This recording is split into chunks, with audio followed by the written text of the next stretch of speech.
gagawa tayo ng salad. Ayan, halu-haluin na natin itong ating iba't ibang gulay.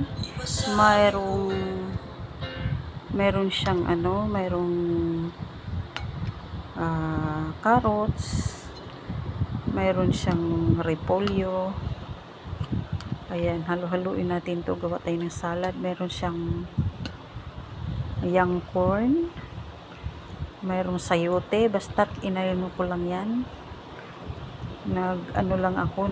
Nilaga ko lang muna yan. Inang pinakuluan ba? Ayan, ihalo natin tong ating sibuyas. Ayan. Tsaka kamatis.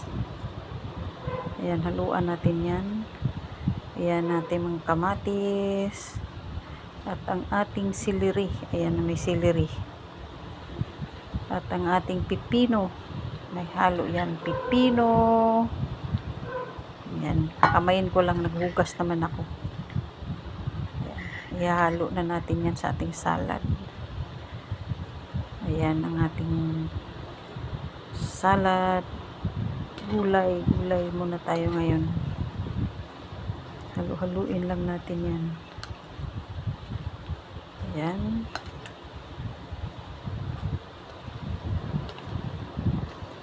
Ating salad, mayroong pipino. Ayan, syempre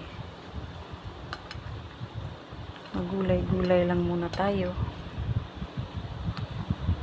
Ayan.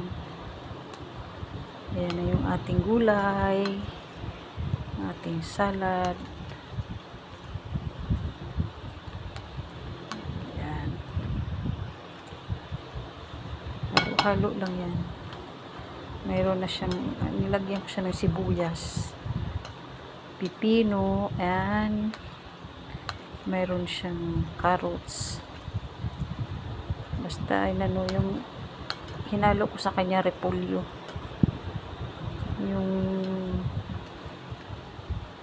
Ayan, mayroon pang dahon-dahon. Ayan. Pinakuloon lang ng kunti, ng sandali lang, para hindi matigas. Ayan na ang ating gulay. Kain tayo ng gulay, mga guys, para kain tayo ng gulay para healthy.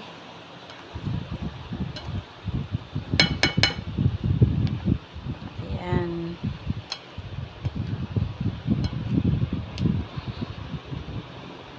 Halo-halo lamang yan. Ayan. Okay na yan. Pwede na kainin.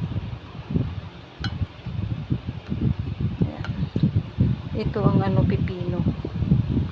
Kunting carrots lang hinalo ko, kay hindi mahilig sa carrots. Ayan, may sibuyas. At saka green na kamatis na malaki, ito hiniwa-hiwa ko. Ayan, thank you for watching. Ayan. Ito na yung ating salad.